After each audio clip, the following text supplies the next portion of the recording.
Amandine, on attaque là un sujet très important pour les peintres à l'huile, c'est celui du vernis à retoucher. C'est ça. Alors, raconte-nous tout avant de faire quelques démos. Donc déjà, il faut savoir qu'est-ce que le vernis à retoucher. Donc il y a 3 points importants. Le premier point, c'est déjà, il sert à retoucher. D'accord. Ça paraît évident, mais il faut le savoir. Pourquoi déjà? C'est parce qu'en fait, on va pouvoir l'appliquer sur une peinture qui a déjà durci. Oui. Et ça va pouvoir permettre de retravailler dans le frais. C'est-à-dire que la peinture la nouvelle couche va s'imprégner de la précédente, ce qui fait que l'oxygène va continuer de pénétrer. Donc finalement, ça va permettre d'harmoniser l'œuvre et surtout les 2 couches vont s'imprégner l'une à l'autre. Ouais, c'est ça. Voilà. C'est pas juste une couche que tu remets sur l'autre qui peut se décoller. Voilà, c'est pas juste une couche, une couche. C'est vraiment, voilà, elles vont se fondre. C'est la retouche. La retouche, ça veut pas dire poursuivre un tableau. C'est vraiment la retouche. Premier point, ok. Deuxième? Le deuxième, c'est la protection. Voilà, c'est un peu le but. Les UV. Voilà. Surtout. C'est ça, mais alors ce qu'il faut savoir, c'est que c'est une protection temporaire. Parce que le vernis à retoucher est très léger, très maigre. Donc ce qui fait que c'est justement bien pour... c'est ça qui fait que ça pénètre dans la peinture, mais c'est aussi une protection trop légère pour durer dans le temps. Transitoire, ok. Troisième point. Et le troisième point, c'est la régularisation de la surface parce que ça élimine les embus. Donc les embus, c'est quand les surfaces deviennent mates. Donc là, au moins, ça permet d'avoir tout brillant. Ça va absorber le gras de l'huile en fait. Hein, voilà, donc là, ça va renourrir le tout. Donc ce qui fait que la surface va être uniforme. Uniforme, beaucoup plus élégante, les couleurs peuvent raviver. Ça va raviver vraiment les couleurs. Ce qu'il faut dire aussi, avant de passer à un peu de manipulation, c'est que le vernis à retoucher, il est très intéressant de le poser quand notre toile est dure, mais pas complètement dure à cœur, et qu'on veut l'offrir, l'exposer, etc., en attendant de passer à un vernis définitif. Oui, c'est ça, oui, c'est vraiment temporaire. Donc on va l'utiliser justement dans une peinture qu'on a envie de terminer et qui doit être rapidement exposée. Voilà, pour la protéger quand même, et des UV, et de la pollution et des saletés, etc. C'est indispensable pour la peinture à l'huile. Voilà, bon, allez, tu vas nous montrer un peu comment ça fonctionne. Alors, vernis à retoucher, tu voulais nous présenter les différents conditionnements et comment on s'en sert, comment on procède, dis-nous. Alors, donc déjà, le vernis à retoucher se présente sous 2 formes. Il y a déjà en spray et en liquide. D'accord. C'est le même produit, c'est juste l'application qui va être différente. Okay. Donc, parce que en liquide, il va vous falloir forcément un récipient et un spalter. Ouais. Alors qu'en spray, juste la bombe suffit. Donc c'est toujours, il faut savoir déjà qu'on applique toujours le vernis à l'horizontale pour éviter justement les coulures. Ouais, bien sûr. Parce que si on met le support droit, enfin en tout cas à la verticale, si on en met trop, ça va créer des coulures qui vont être, le problème va être irrémédiable. Oui, tout à fait. Ok, donc à plat, ça c'est clair. À plat, et la première chose à faire, en tout cas, c'est si c'est une vieille peinture qui a déjà pris un peu la poussière, c'est de le nettoyer.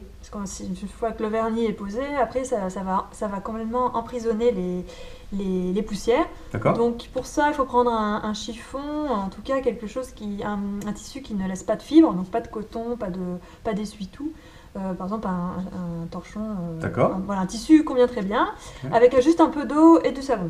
Donc quand tu dis une vieille toile, mais ça peut être une toile d'il y a 1 an. Oui, voilà, enfin, quand je dis vieille, c'est une toile qui a pris la poussière, qui est déjà durcie et qui a pris la poussière. Qu'on a déjà mis à l'extérieur, quoi. Enfin, voilà, oui, c'est ça. D'accord. Si c'est une peinture récente qui a été terminée il y a peu de temps, dans ce cas, vous pouvez quand même vérifier qu'il n'y a pas de poussière, qu'elle soit relativement propre. Donc on nettoie l'eau savonneuse douce, voilà, c'est ça. Et on essuie bien. Voilà, le mieux c'est l'eau déminéralisée, ce serait... Waouh, d'accord, voilà. Ok, très bien. Et voilà, une fois qu'on sèche, bien évidemment, on enlève, s'il y a trop de savon, enfin voilà, il faut juste que le tableau soit propre. Donc s'il y a trop de savon, on nettoie avec on enlève l'excédent avec de l'eau. D'accord, ensuite. Et ensuite, eh bien voilà, on prend son vernis, on va commencer par le liquide. Alors pour ça, voilà, donc on l'a appliqué on l'a mis dans un récipient. Et ensuite, on prend le spalter, et là, voilà, on y va assez généreusement pour qu'il s'imprègne bien dans les poils. D'accord. On les sort quand même pour éviter que ça fasse une trop grosse quantité. Et ensuite, on applique. Et comme quand on peint un mur, c'est-à-dire dans des mouvements réguliers, du haut vers le bas et sur les côtés, et en croisant. D'accord, ok. Donc déjà, vous verrez la différence, elle est visible immédiatement, c'est-à-dire qu'on a toutes les couleurs qui sont rehaussées. Ah ouais, ça rehausse les couleurs, hein. C'est Oui, pas oui. neutre du tout. Hein. Non, du tout. Donc ça, c'est pour ça que quand il y a des embus, c'est très efficace. Donc là, on va se contenter de faire juste la moitié, comme ça on voit On va voir la différence, on on va va voir la la regarder, différence. d'accord. Voilà. Ok. Et donc le geste à avoir, c'est quand même de bien tirer. Donc pour ça, il faut vraiment presque avoir le spalter sur vraiment penché, hein, presque le long du papier. Et plus le spalter sera penché, plus la peinture sera étalée de manière régulière. D'accord. Est-ce que on peut repasser avec un geste frais, on peut repasser à l'endroit où on vient mettre un vernis, ça n'enlève pas la peinture, ça? Ben, c'est pour ça qu'il faut attendre suffisamment de temps pour que la peinture soit durcie, hein. Si elle est trop fraîche, ça va complètement la retirer. D'accord. Et donc du coup, ça va étaler la couleur sur d'autres. Enfin bref, votre œuvre risque d'être un peu gâchée. D'accord. Donc c'est pour ça qu'il faut quand même il faut qu'au toucher, la surface soit sèche. soit D'accord. dure. Mais comme tu disais tout à l'heure que le vernis retouché, il sert aussi à faire pénétrer la nouvelle couche dans Ouais. les anciennes, ça veut dire que ça la rend un peu fraîche, l'ancienne. C'est ça. Donc faut peut-être pas revenir trop insister quand tu le Non, passes. puis de toute façon, c'est très léger. Donc, vous voyez, par exemple, ici, on voit, ça commence déjà à s'imprégner dans Ouais, le papier. ouais. C'est pour ça qu'il vaut mieux appliquer plusieurs couches fines qu'une seule épaisse. D'accord. Donc là, comme ça, on va pouvoir retoucher D'accord. avec une nouvelle couleur par-dessus. Très bien. Donc pour le besoin de la vidéo, maintenant, on va superposer une nouvelle couche du vernis avec le vernis en spray. Ok. Donc pour ça, la première chose à faire, c'est libérer son espace de travail parce que ça va vraiment s'éparpiller partout. Et protéger. Protéger, donc c'est pour ça, Là, t'as mis une feuille. là on a mis un papier et puis on a libéré l'espace comme D'accord. ça, même si ça va forcément déborder, mais au moins il n'y a pas de D'accord. risque. Ok. Donc évitez de le faire à côté de son canapé. Faut aérer, absolument aérer. Et aérer C'est parce super que important. voilà, ça reste des produits à base de solvant. Ouais, ok. Et donc pour ça, on secoue un peu la bombe avant. Ouais. Et on fait un test parce que une fois que le vernis touche le support, Ouais. on ne va pas le retirer. On vérifie Donc, la voilà. buse, c'est ça? On vérifie la buse si elle fonctionne bien. Voilà, elle fonctionne très bien. Ouais, ça marche. Et donc ensuite on y va. Alors par contre, il y a une distance, une hauteur à respecter. Ouais, C'est à peu près 30 cm de hauteur. d'accord. Il doit y avoir Faut 30 pas se cm. rapprocher de plus de 30 cm. Non, voilà, il doit y avoir 30 cm entre la bombe et le support. Parce que si on se met trop près, ça risque vraiment de faire des marques, des petites bulles et surtout ça va être Ouais, des flaques de vernis, quoi, en des fait. flaques, Ouais. voilà, ça va être très irrégulier. D'accord. Et donc plus on s'éloigne, plus le jet va être élargi et alors là on va toucher du coup une zone beaucoup Ok, ça fait un voile de plus vernis, uniforme. c'est Voilà. ce qu'il faut chercher à faire. C'est ça. D'accord, et très clair. et on y va. Allez, zou, Alors oui, bah, j'y vais. vas-y. Voilà, donc on a pu voir que l'essentiel est de passer déjà dans les deux sens, histoire que toute la zone soit bien régulière, et surtout d'élargir, c'est-à-dire ne pas se contenter, ne pas se limiter Ouais. juste à son support. Vraiment faire, c'est pour ça que c'est important de bien protéger son espace, parce que plus vous allez agrandir vos mouvements, voilà, plus la zone va être protégée, même dans ses coins.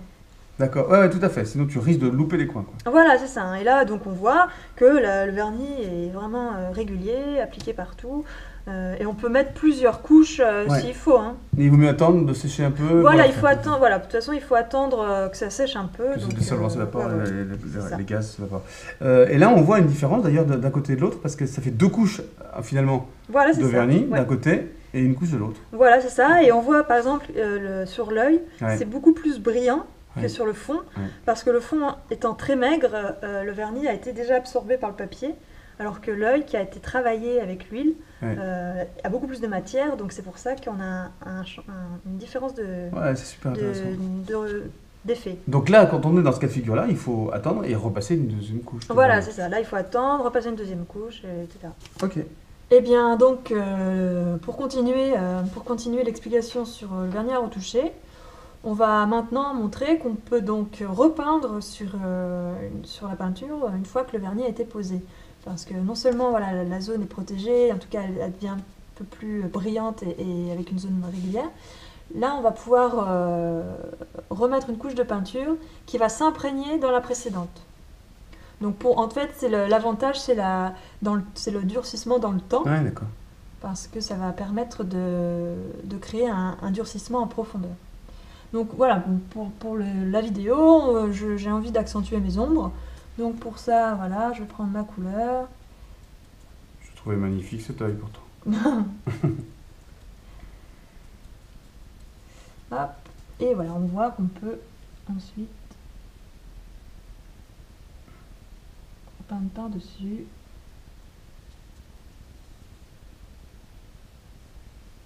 Tu interviens en toute confiance, quoi. Voilà, c'est ça en fait, et on voit que la couleur s'imprègne dans la précédente. En fait, c'est de nouveau on peint dans le frais. Ouais. En fait, voilà, c'est ça. On peint de nouveau dans le frais. Et on voit sans médium, sans rien, la peinture. Ouais, ça ressemble pas à une couche superposée comme ça. Non, du tout. Ouais, bon, c'est pas mal, d'accord. Bon, super, c'est très très clair. On se fait un petit résumé là pour reprendre les points essentiels. Aérez bien, super important. Que ce soit au spalter ou au bombe, vous aérez bien l'environnement de travail.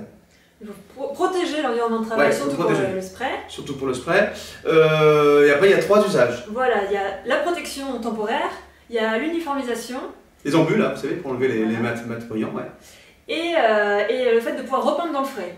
Venir retoucher pour venir retoucher et pour raccrocher, pour retravailler notre travail. Voilà, merci beaucoup. Maintenant, c'est à vous. Vous savez comment vous en servir et quel que soit le conditionnement et tous les usages.